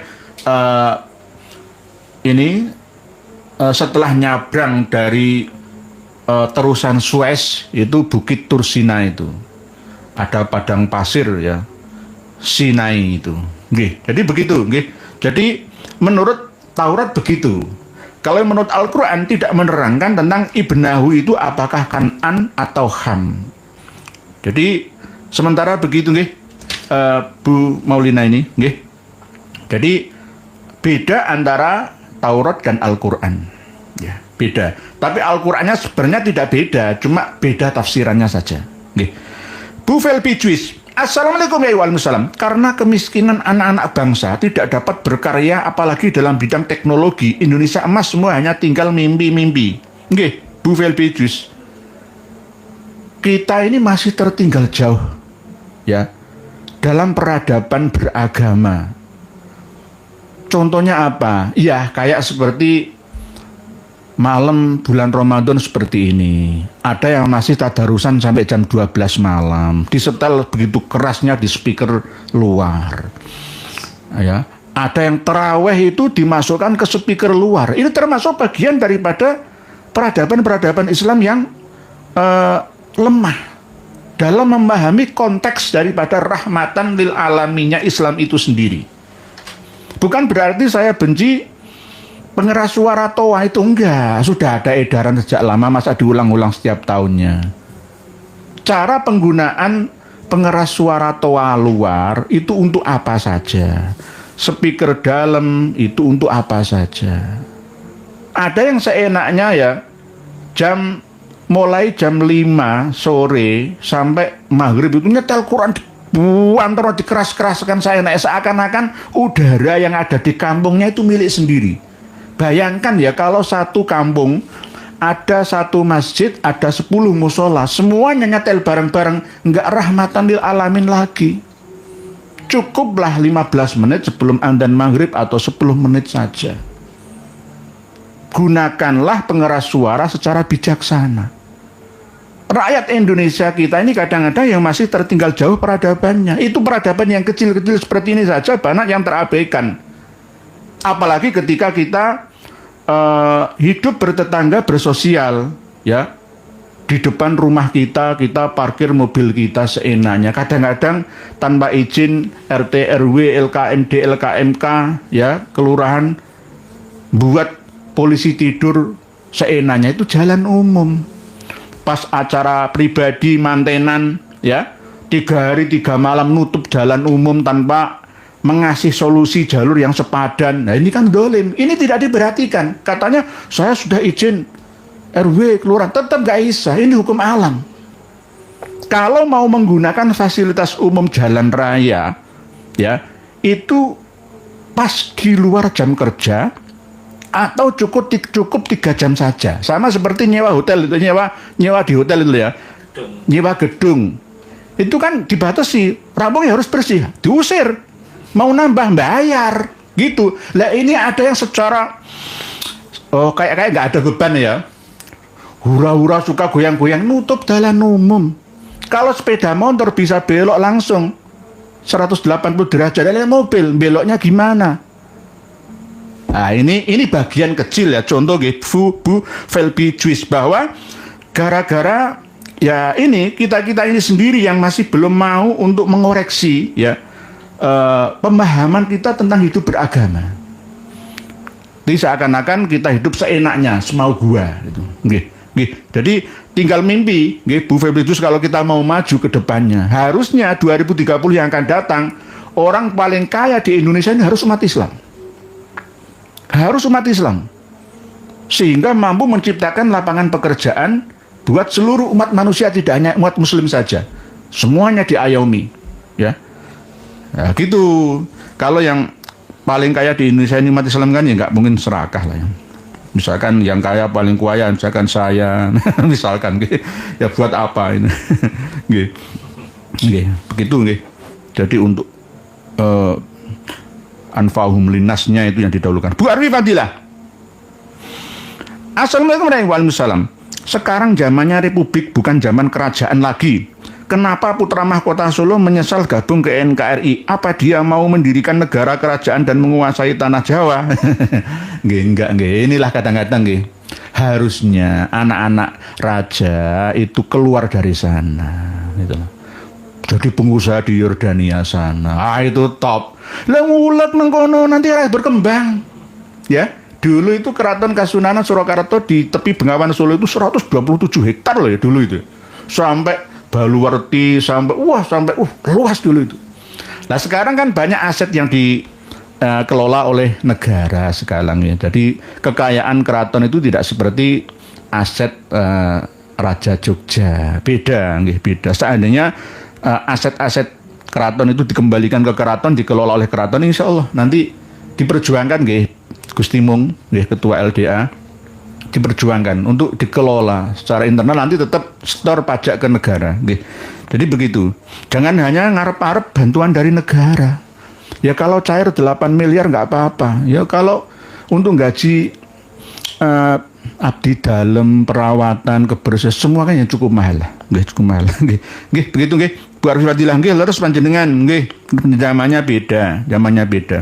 Pak Ahmad Bakah, salam Yai. Tidak ada kesalahan pada Republik. Yang salah adalah para pemimpin-pemimpin pengelola negara ini sejak zaman Petruk dadi ratu. Nggih Pak Ahmad Bakah, nggih ada benarnya jenengan seperti itu memang. Cita-cita kita baldatun thayyibatun wa rabbun ghafur ya. Ini masih sebenarnya sekedar mimpi. Secara umum loh, nggih. Kalau secara individual sudah ada. Kita hidup sekarang ya. Pokoknya amal soleh, kerja keras kita giatkan ya sekuat-kuatnya, kita bisa punya uang 10 miliar saja, itu sudah bebas finansial. Bisa beli rumah 1M, yang 9M untuk lainnya. Kita manfaatkan investasi yang bergerak dan yang tidak bergerak, sudah cukup. Kalau ada rasa qanaah dalam hati kita, sudah menjadi baldatun thayyibatun wa rabbun ghafur. Beda dengan zaman kerajaan dulu. Orang yang hidup pada masa kerajaan Medang Kamolan, kerajaan Singosari, Majapahit, ya, Demak itu nggak sebahagia sekarang. Padahal tanahnya, pulonya ya sampai sekarang ya sama. Tapi kualitas kebahagiaannya beda-beda. Nah sekarang ini sudah dibuka surga-surga itu, ayo kita nikmati bersama. Jadi kita bekerja keras, beramal soleh. Ya untuk mewujudkan baldatun thayyibatun wa rabbun ghafur dalam lingkup keluarga kita, sementara lingkungan kita, masyarakat kita semakin luas lah. Ini harus didukung ya sebagai pengayom penyelenggara negara, presiden kita. Presiden harus kita bantu ya. Jangan kita demo nitok tanpa ada solusi. Ya, demo boleh tapi jangan berlebihan. Ya, tetap kasih masukan. Kalau demo jangan ke Pak Prabowo, demo ke wakil rakyat. DPRD atau DPR pusat, begitu, nggih. Jadi begitu, boleh. Oh ini bukan negara yang tidak mengedepankan demokrasi. Kita ini negara yang bukan dinasti, tapi prakteknya ya begini. Prakteknya ya gitu. Wakil presiden kita itu kan gara-gara bapaknya ya presiden ya, kan gitu nggih. Jadi teori kadang-kadang nggak sesuai dengan praktek. Orangnya itu saja bulat, ruwet. Diganti total presidennya saya. Dalam mimpi ya, boleh-boleh saja. Jadi insya Allah, tapi ya akan ditembak oleh Amerika. Berikutnya Mas Anom, Tengku Kori dengar-dengar sudah buat antitesis Kiai Imad Yai. Apa sudah ada yang sudah baca Yai? Apakah Yai Imad mungkin terjadi debat? Yai Imad sudah saya hubungi. Kalau menghadapi Kang Mas Kori itu jangan beliau, kelasnya terlalu tinggi. Tengku Kori itu kelasnya ya De Farhan, Pak Anif Farhan. Kalau kelas saya ya nggak levelnya lah. Ya saya sebenarnya itu ya ketemu dengan beliau, ya bercengkrama dengan Kang Mas Kori. Tapi ya namanya orang cari simpati, cari mungkin aset properti, keuntungan duniawi, ya mungkin maksudnya kan beda, ya wallahu alam. Tapi kalau dilihat dari lahiriahnya itu seperti itu. Jadi saya nasihati Kang Mas Kori, ayo berhenti, jangan jadi Habib. Kamu ceramah di Nurul Mustafa Jakarta ngomong kayak gitu tuh gak malu dah. Itu kalau menurut Sultan Agung Hanyokrokusumo, menurut Arya Wijaya, Raja Majapahit pertama, seperti Ronggolawe, harus ditumpas. Itu kalau militer ya, mohon maaf ya. Karena apa? Pengkhianat. Saya ngomong ke Kiai Imad, ini kalau dulu pada masa Raja atau Sultan Agung Hanyokrokusumo, pengkhianat itu bunuh. Ya. Kalau di perang Puputan Madura itu ya, perempuan di belakang bawa celurit, bawa tombak, yang laki-laki di depan. Kalau laki-laki ini melayu dari barisan perang, dipateni sama perempuan-perempuan. Perang Puputan ya, perang Puputan itu habis-habisan ya. Tidak hanya Puputan Margarana di Bali sana, Puputan Madura itu juga ada. Perang habis-habisan ya, malah justru berkhianat. Itu namanya firor minaz zakhfi. Perang wis enak-enak perang malah tambah, yaitu namanya berkhianat namanya. Nggih, munafik. Ya boleh seperti itu saya nasihati, yang dicari itu apa? Tetap datamu itu tidak akan mampu menghabis. Apa meneh melawan Kiai Imad aduh diguyu pitik, diguyu jangkrik, diguyu cah cilik. Berhenti, jangan diteruskan. Tapi kalau jenengan mau intrik-trik, mau bodoni, mau ngapusi Mbak Alawi silahkan. Buat Rabita Alawiyah surat kuasa kepada Kang Mas Kori untuk melawan kita. Saya tunggu. Saya tunggu. Saya sudah buka diri ke para pendukung Mbak Alawi untuk berhubungan langsung dengan saya, sampai sekarang nggak berani kok. Malah saya dielek-elek di Instagram, dielek-elek nong dinti. Simpel aja, kirim datanya mana. Bulet wae. Ditakoni masalah Ramadan. Dia malah berbicara masalah Isra Mi'raj. Gak nyambung Jum. Malah ngomong masalah As-Sajarah Al-Mubarakah. Mas Kori yang ngono masalah As-Sajarah Al-Mubarakah, kamu gak membaca Muntaqilatut Thalibiyah. Ya. Baca kita pendukung-pendukung lainnya. Begitu nggih. Dari Mas Anom. Bintang kebenaran. Assalamualaikum warahmatullahi wabarakatuh. Mohon penjelasannya soal polemik kitab Sulam Taufik yang diklaim karya Mbak Alawi ternyata sudah ditemukan manuskripnya adalah karya murni ulama Wali Songo. Masalah ini kalau saya tidak tahu dan belum tahu, saya sukut dulu. Saya tidak mau gegabah. Nanti akan dijadikan sebagai senjata untuk menyerang saya. Masalah ini saya sukut. Yang penting sudah saya sampaikan sejak awal, hati-hati terhadap kitab karya Ba'alawi atau kitab karya eksternal Ba'alawi tapi disalin ulang, ditahqiq ulang oleh Ba'alawi, atau kitab karya eksternal Ba'alawi atas permintaan Ba'alawi atau ada hubungan pertemanan, persaudaraan, pernasaban, perguruan dengan Ba'alawi. Hati-hati. Sekelas Gus Kausar saja nggak mengerti kok. Wah, ini kitab Sulam Taufik. Kitab Sulam Taufik itu juga ada yang tidak cocok seperti mazhab. Saya sudah mengkaji itu, ya. Misalkan dari klan bin Tohir, misalkan, terus akhirnya ada yang nggak cocok, ada yang terlalu ekstrim, ya. Orang yang murtad itu wajib dibunuh secara fisik. Nah, maksud dibunuh itu apakah dibunuh fisiknya? Enggak. Dibunuh itu wakotilu itu bukan dibunuh fisiknya, tapi diperangi, dijauhi. Itu loh maksudnya. Kadang-kadang itu kan implementasi, ya, manifestasi yang berbeda-beda, asumsi dan interpretasi beda-beda memahaminya. Nggih, nggih. Sementara begitu, nggih. Bintang kebenaran masih sukut. Nanti insya Allah jika sudah kelihatan lengkap mutolaah saya baru mampu dan mau menyampaikan. Nggih. Kalau saya nggak tahu, saya bilang nggak tahu. Nggih. Saya bilang nggak tahu. Karena memang dulu ada nama-nama kitab yang namanya sama, seperti Tasbitul Fuad, ya. Tasbitul Fuad itu kitab karya Ba'alawi yang memuji menyanjung Habib Abdullah bin Alwi Al-Haddad. Tapi ada kitab Tasbitul Fuad yang lain, namanya sama, isinya beda. Itu bisa juga terjadi. Misalkan ini kitab Ihya Ulumuddin, ya kan, Imam Al-Ghazali. Saya pun bisa kok sebenarnya mengambil beberapa pasal, saya sandarkan kepada ini karangan saya, bisa juga. Gampang itu. Kenapa saya selama ini tidak mau menulis kitab atau buku? Biarlah Romo Kiai Haji Maduddin Utsman saja yang tampil di depan. Saya makmum saja masalah itu. Bukan berarti nggak bisa. Oh, bisa. Sangat-sangat bisa. Saking tawaduknya saya, biar beliaunya Kiai Haji Maduddin Utsman saja. Nanti kalau semuanya nulis, ya biarkan Kiai Alwi Al-Bantani yang ngarang juga, tapi saya ikut saja. Cuma saya hanya bisa mengoreksi, ya, mengoreksinya. Yang paling gampang itu kan ngoreksi. Ngarangnya itu ya nggak gampang, ya. Begitu, nggih. Ibu Eni Bawanti. Assalamualaikum warahmatullahi wabarakatuh. Selamat menunaikan ibadah Ramadan bagi Nurhya, nggih.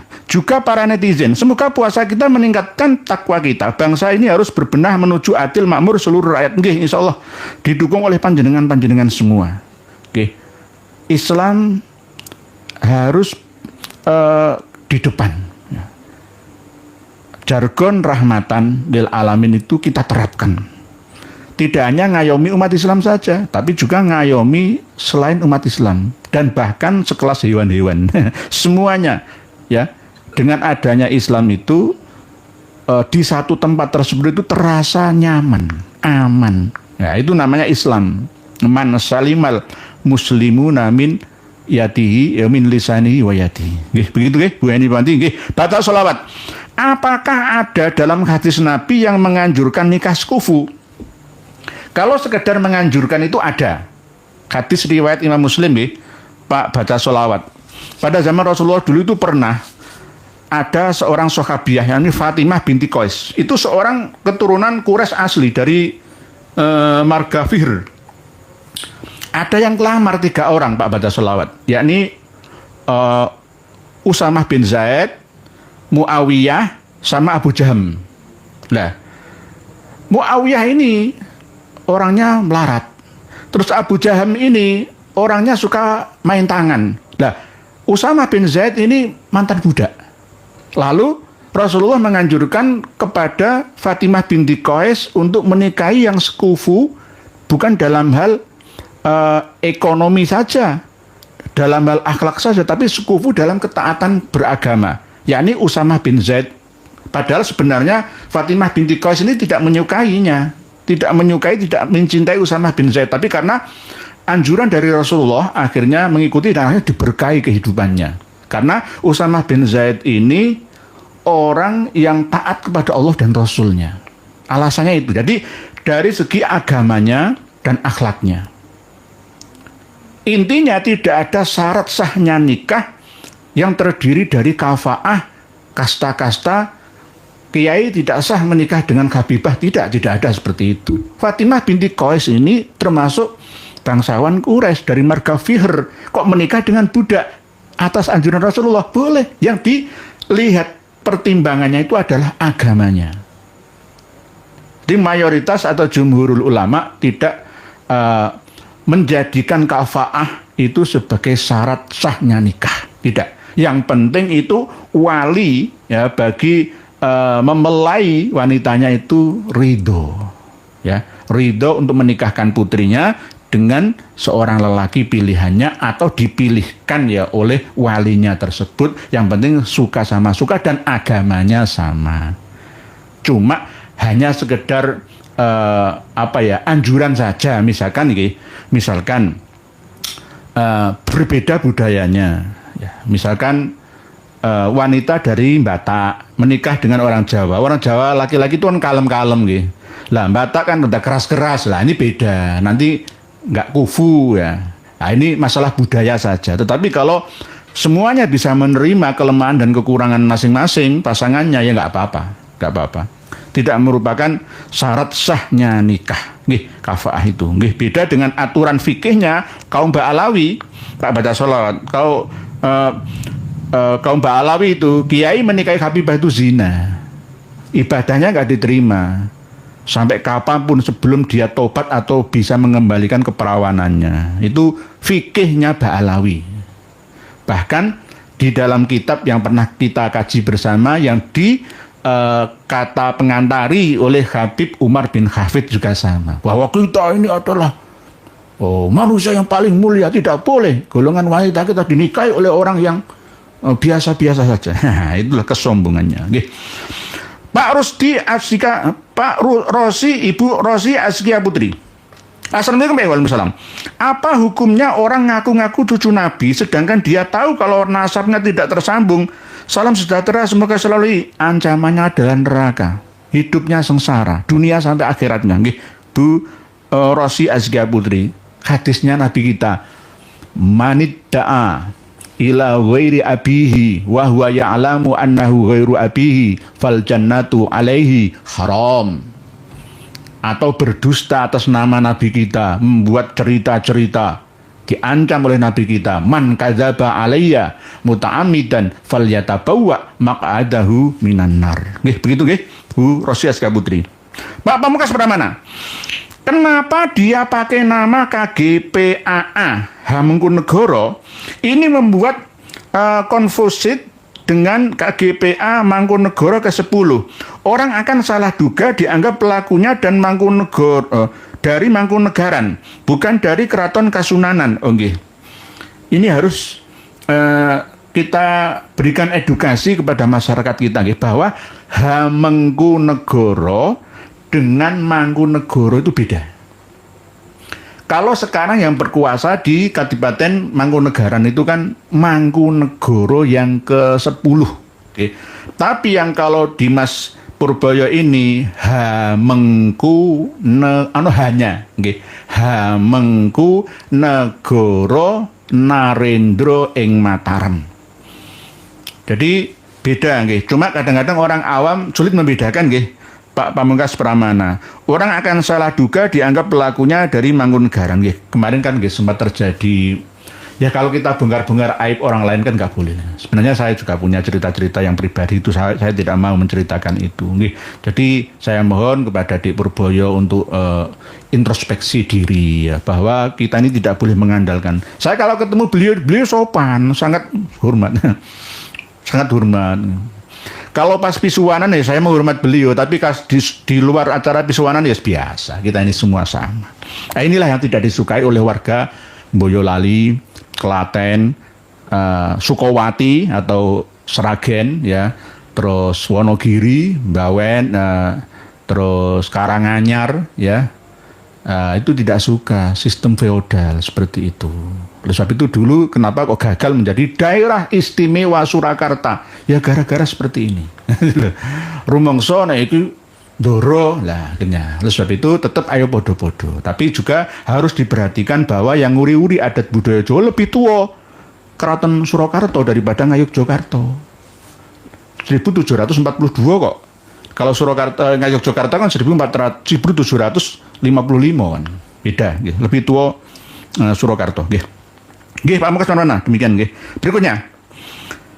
Solihin Maulana, Sidoarjo nderek ngaros kiai. Di Sidoarjo masih banyak ustadz kiai yang masih mengakui bahwa Habib Umar adalah keturunan Nabi. Kita harus menyadarkan nggih kepada kiai-kiai ustadz-ustadz kita yang ada. Dengan cara jenengan tunjukkan channel kita. Nah, ini loh buktinya, ada kitabnya. Nanti tetap kita ulas terus tanpa kenal lelah menyampaikan ini, karena memang yang melek medsos itu justru yang kiai-kiai muda. Ini kiai-kiai sepuh kita kan ya banyak yang tidak punya akun YouTube, Gmail, ya, nggak buka HP, ya. Ini TV saja itu sudah kalah dengan YouTube. Ya, TV itu bangkrut, koran-koran banyak gulung tikarnya. Jadi harus kembali ke channel kita, nggih, Pak Solihin Maulana, jenengan sampaikan tidak hanya channel kita saja semuanya yang membahas, mengulas tentang nasab Ba'alawi. Tetap dengan kesabaran. Dengan kesabaran. Dipisui ya memang begitu. Tanda keikhlasan kita itu dipisui tetap jalan. Tapi kalau dipisui kita berhenti, berarti karena aleman. Kepengen disanjung-sanjung berarti lah. Ini yang tidak boleh. Lencai boncai, Mama Esa. Oh nggih. Lencai boncai tulisannya enggak kelihatan deh. Pak Nuril Anwar, derek tangklet yai, kok nawi ditingali tingkah polanipun ajaran pemikiran Ba'alawi, cenderung memutarbalikkan fakta menjadi dusta yang penting menguntungkan mereka. Kok mirip risalah Dajjal yai? Enggak. Dajjal yang kecil, Ba'alawi saja kita gagal nggih. Pak Nuril Anwar mengantisipasinya, menanggulanginya, menolaknya. Apalagi Dajjal yang lebih besar lagi nanti. Dengan senjata uang yang melimpah, kita dirayu untuk khianah, ya, untuk kufur kepada Allah, ya maka lebih mudah. Lawang kiai-kiai kena sihiri Dajjal Ba'alawi saja banyak yang kelepek-kelepek kok. Banyak yang kena rayuan Ba'alawi. Tidak hanya sekelas kiai, ustadz terkenal lulusan Timur Tengah juga bisa mereka kuasai jalur pemikirannya, lalu menyampaikan sesuatu yang tanpa ada dasarnya, disampaikan kepada para pengikutnya. Jadi Kalau kita memiliki kitab-kitab karya Ba'alawi, tokoh-tokoh mereka itu kita akan tahu ternyata begini ya.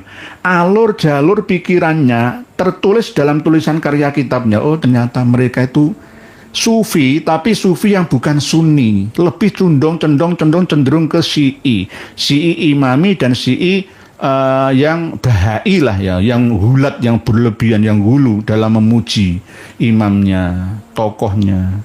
Hampir sama seperti itu, nggih Pak Purbo, nggih Pak Nuril Anwar, nggih dusta yang penting menguntungkan mereka, nggih dianggap seperti ketika Nabi Ibrahim itu loh, nggih.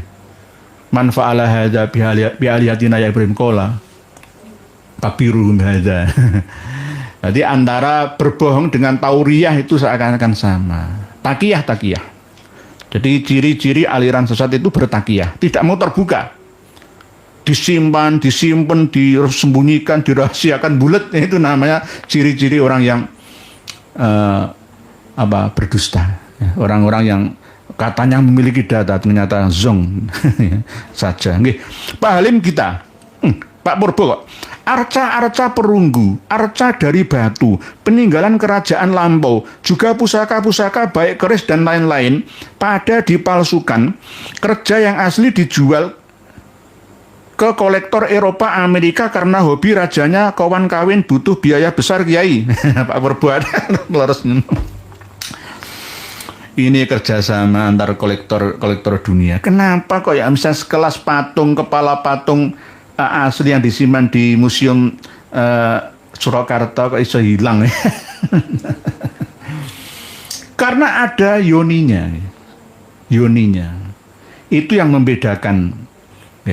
Kalau lukisan saja bisa berharga miliaran, apa rahasia nanti? Yoninya.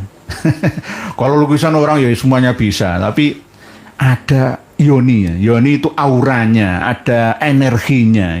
Lah, kadang-kadang kita ini lebih condong ke hal yang menguntungkan kita, tapi demi bangsa dan negara itu nanti-nanti saja. Ini mental kita loh, mental kita Pak Purbo. Ya seperti itu, memang faktanya begitu. Kan ada cerita dulu itu ada yang benar-benar menelisik tentang penjualan barang-barang berharga purbakala kita ke luar negeri itu. Wah, nilainya ratusan miliar loh. Pusaka-pusaka Nusantara yang dibawa ke Amerika, ke Perancis, ke Jerman, ke Belanda, ke Inggris sana itu gak karu-karuan loh ya. Gak karu-karuan. Banyaknya ya diperjualbelikan oleh mafia-mafia ini. Mafia-mafia ini. Yang ditinggal di sini itu ya jimat-jimat kayak batu kerikil iso bergerak itu loh. Misalkan kayak begini ya ini. Nah ini misalkan, wah ini perunggu asli dari Karaton kita dijual. Padahal ini nilainya sangat tinggi ya. Yang dapat kita pelajari ini hasil peninggalan dari leluhur kita. Ya. Lebih berharga ilmu yang dapat ya diambil dari barang ini daripada uang yang nanti saya habiskan. Nah ini berarti negarawan itu loh. Lebih mencintai negerinya daripada keuntungan pribadinya. Begitu Pak Purbo. Arca-arca perunggu, arca dari batu peninggalan kerajaan lampau yang tapi banyak masih yang terkubur di bawah tanah kita. Nanti suatu saat akan keluar semua dari reruntuhannya. Insya Allah Pak Purbo. Masih banyak kok. Masih banyak. Halim kita. Assalamualaikum ya waalaikumsalam. Sehat selalu Kiai. Amin matur suwun. Tolong Kiai pantau terus. Khawatirnya para klan Ba'alawi bikin manuskrip baru. Kami curiga Ba'alawi bikin manuskrip dari kulit jati Belanda. Kayak jati Belanda nanti ini urusannya filolog ya.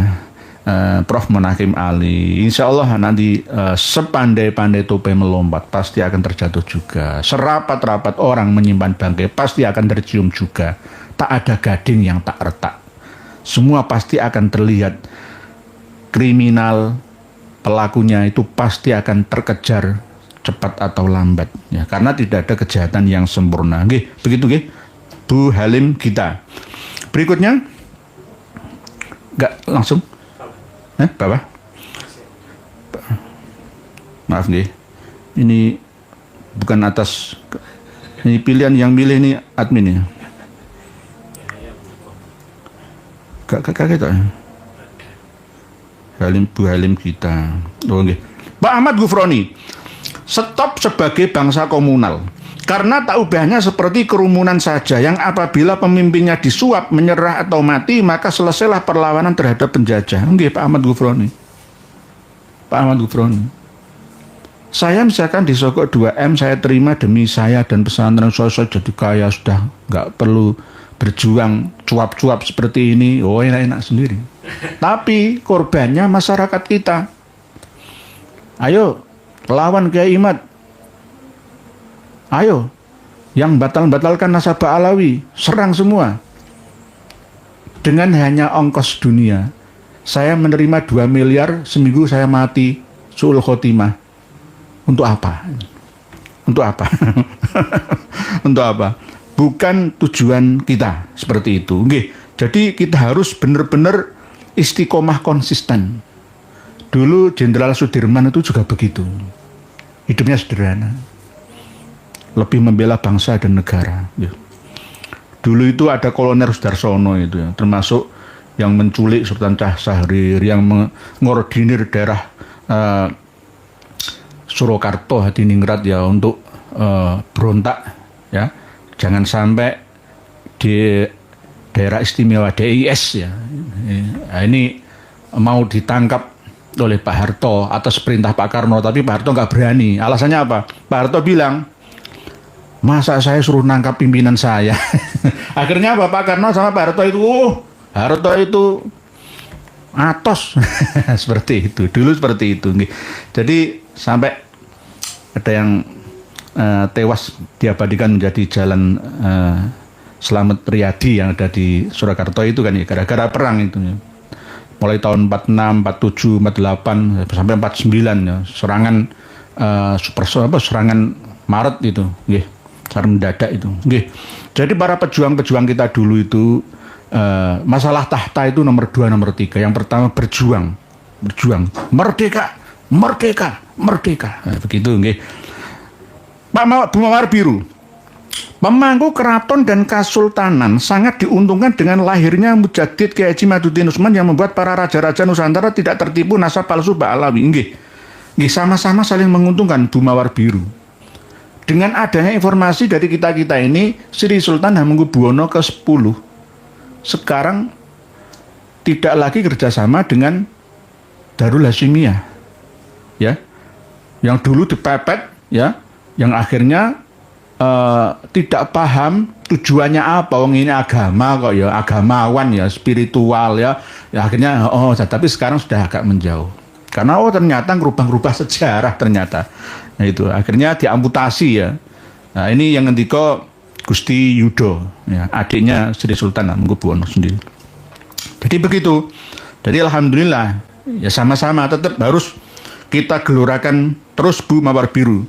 Raja-raja Nusantara tidak tertipu nasab palsu Ba'alawi. Tapi raja-raja Nusantara itu ada juga yang dimasuki oleh Ba'alawi.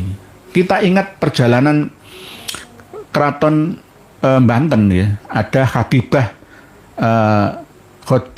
Fatimah Ba'abud itu ya, yang mencoba mengkudeta kerajaan ya Banten sana dulu itu, yang akhirnya karena kerjasama dengan Belanda yang akhirnya bisa ditumbangkan. Hati-hati, banyak yang diadu domba. Cirebon aja itu kalau diaslikan itu nggak asli lagi, itu sudah ada campur tangan dari penjajah Belanda. Cirebon diadu domba.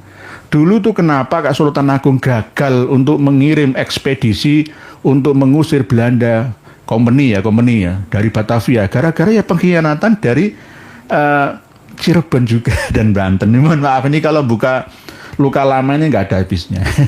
Kalau kita buka-buka sejarah lama, Sultan Agung itu bercita-cita untuk menyatukan ya Jawa, Sumatera, Baruna ya, Celebes sana, benar-benar berjuang seperti itu. Tapi ya dengan cara penundukan itu, di antaranya Madura, tundukkan semua harus Islam, wajib masuk Islam begitu. Nggih. Pak Ahmad Rifki, nggak ada keraton ya, Indonesia nggak punya sejarah. Maka sejarah kita adalah sejarah keraton kerajaan. Maka kita harus menghormati kerajaan kita, nggih. Tetap kita menghormati ya para sentono dalem ya, keluarga besar keraton tetap kita hormati ya, tapi tidak boleh berlebihan atau kita kultuskan. Zamannya sudah beda. Bukan berarti kita tidak berakhlakul karimah terhadap mereka, enggak, kita tetap menghargai mereka. Saling menghargai satu sama lain ya, tidak merendahkan satu sama lain. Ya, sebagai bukti daripada kecintaan kita terhadap mereka yang nguri-nguri budaya ya, bahkan kemurnian ajaran spiritual agama ala Nusantara ya, mereka kita tetap mendukung mereka, tapi mereka juga harus ngayomi ya, ngayomi rakyatnya, tidak hanya rakyat Jogja saja, rakyat Surakarta saja, semuanya. Kita ini sudah menjadi satu negara, kesatuan negara Republik Indonesia. Jangan sampai meniru Sultan Hamid II yang ingin berkuasa daerah istimewa Kalimantan Barat sana, lalu ingin mendirikan negara federal yang akhirnya beliau berkhianat ya, dan tidak layak untuk diangkat menjadi pahlawan nasional. Seperti yang kami sampaikan kemarin, Bandara Mutiara Palu nggak usah Sis Al Jufri, rubah Tombolu Tutu, pahlawan nasional dari Sulawesi Tengah Palu sana, dari Parigi Mutong sana. Nggih, begitu nggih. Pak Ahmad Rifki tetap saling menghormati, menghormati nggih. Ahmad Hamid, hadir Kiai, Malang Kota masih banyak fanatik Balawi, tapi kalau kabupaten sudah menurun. Ada Kiai Marzuki Mustamar, nggih, Pak Kiai Marzuki Mustamar itu nggak takut lagi, nggak ada yang ditakuti lagi. Kemarin waktu ngisi ceramah di Muadaah Imtihan Akhirus Sanah ya, di pesantren Darussalam Jajar Sumber Gayam Durenan Trenggalek itu, tak kira nggak seberani itu ya. Tak kira nggak, tapi ternyata beliau sangat pemberani.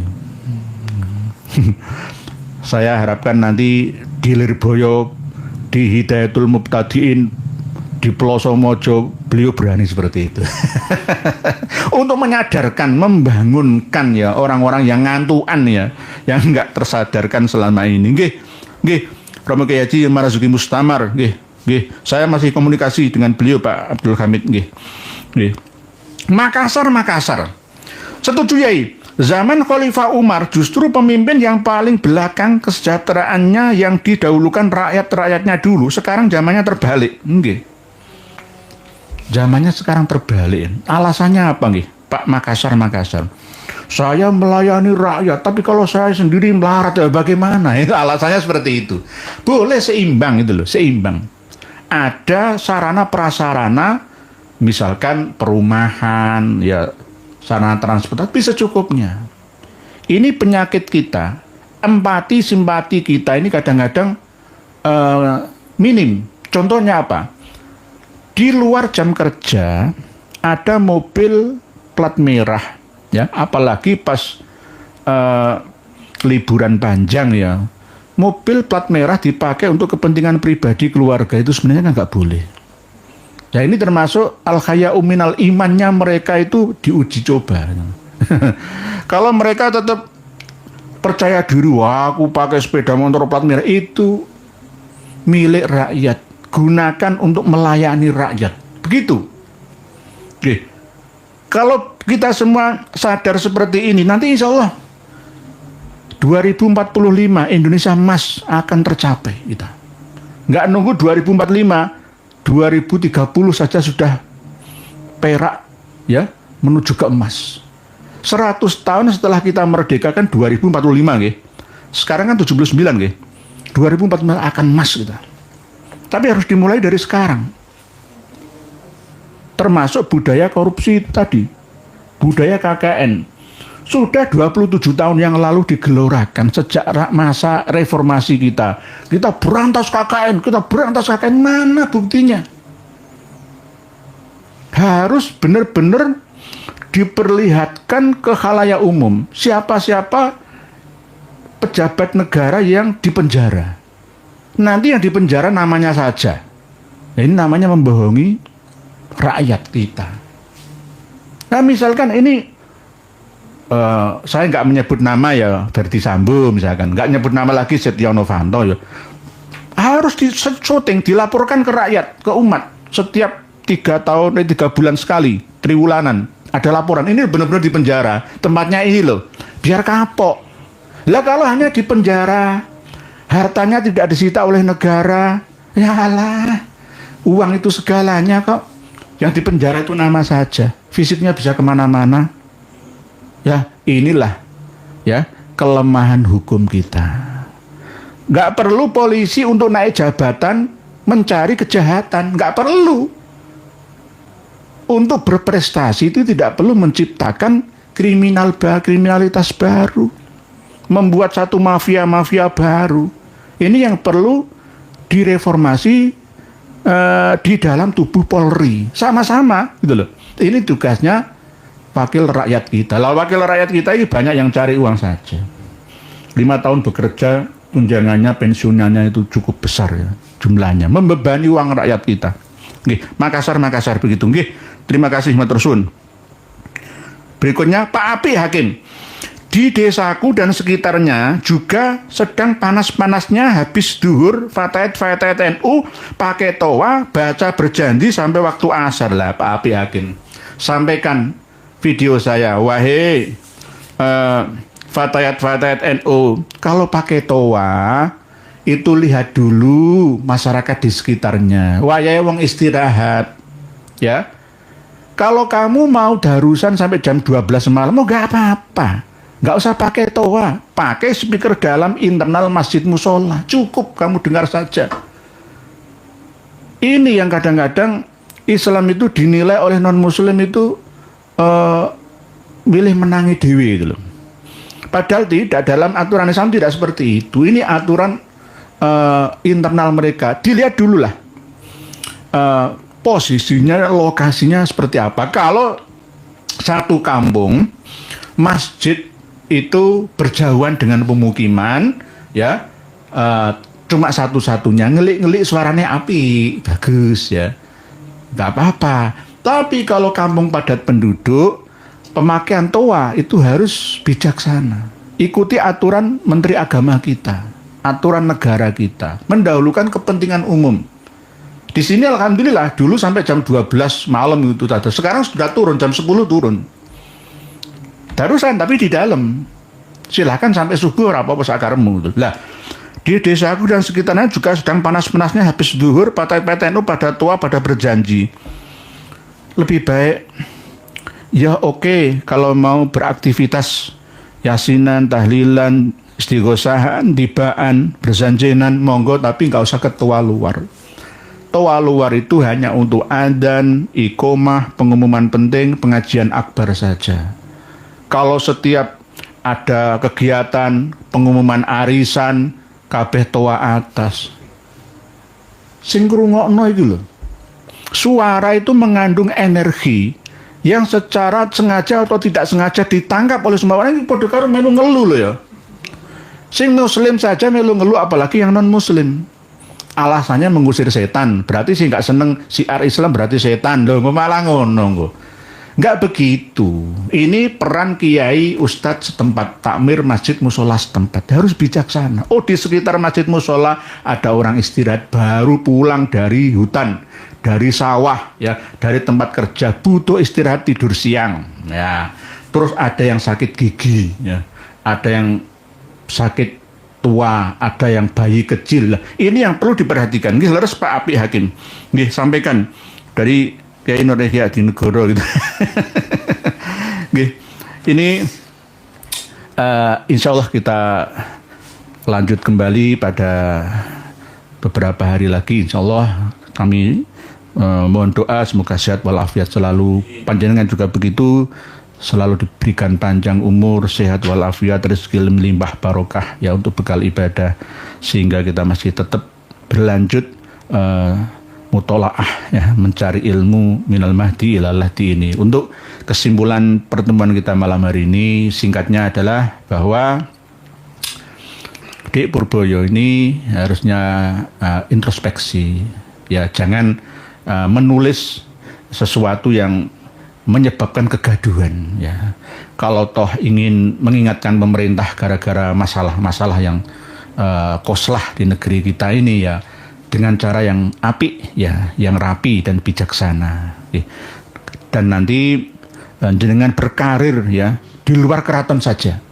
Karena nanti akan membuat kecewa jika tidak mewarisi tahta Keraton Kasunanan Surakarta. Karena sebenarnya menurut Pak Ugran aturan ya bahwa yang berhak untuk menduduki tahta itu Hangabei Kang Mas Aryo Soeharto ya, bukan panjenengan. Itu menurut Pak Ugran loh ya. Sama seperti Mangkunegoro itu harus Islam, raja-raja Mataram Islam itu harus Islam. Nah akhirnya Mangkunegoro Bre ya Sujiwo akhirnya masuk Islam. Dan nanti di Jakarta juga begitu, karena 3 putrinya Sri Sultan Hamengkubuwono ke-10 ini nggak ada yang laki-laki, putranya nggak ada ya, maka kembali turun ke adiknya Gusti Yudo. Begitu. Kami tetap minta bantuan kepada Ketua LDA Gusti Mung dan Pangeran Puger ya, putranya PB ke-12 untuk tetap menjaga kewibawaan istana, menjaga tetap terlaksananya Pak Ugran yang sudah diturunkan oleh leluhur panjenengan semua, yakni raja adalah putra dari raja sebelumnya, raja adalah seorang laki-laki, raja adalah seorang yang beragama Islam, yang bergelar Abdurrahman Sayyidin Panotogomo Khalifatullah ya, wali kutub. Ibaratnya begitu. Wali kutub kok ngomong seenaknya, nggak boleh ya, harus mengendalikan emosinya. Demikian pertemuan kita malam hari ini. Jika ada tutur kata yang kurang berkenan, mohon dimaafkan, kami banyak salahnya. Semoga bermanfaat untuk semua, khususnya atas dukungan dari para masyaikh-masyaikh yang ada di seluruh Nusantara. Wallahu a'lam. Wassalamualaikum warahmatullahi wabarakatuh. Alhamdulillah telah kita dengar bersama penjelasan beliau. Alhamdulillah sebagaimana yang telah viral selama ini bahwa habaib terbukti bukan zuriat Rasulullah, dan untuk itu kita rakyat Indonesia harus berhati-hati dengan habaib soal makam-makam dari kalangan mereka, karena sudah banyak terbukti itu makam palsu, bahkan tidak ada jenazahnya. Itu cara mereka menjajah Indonesia dan merupakan sejarah, dan klaim perjuangan Nusantara adalah habaib, padahal bukan. Ingat wahai saudaraku, kaum Ba'alawi itu sangat licik dan tidak akan taubat. Buktinya datuk mereka sampai mati tidak taubat. Makanya kita wajib jauhi mereka karena menyesatkan. Cukup sekian dulu, sampai jumpa di video selanjutnya. Akhir kata, wassalamualaikum warahmatullahi wabarakatuh.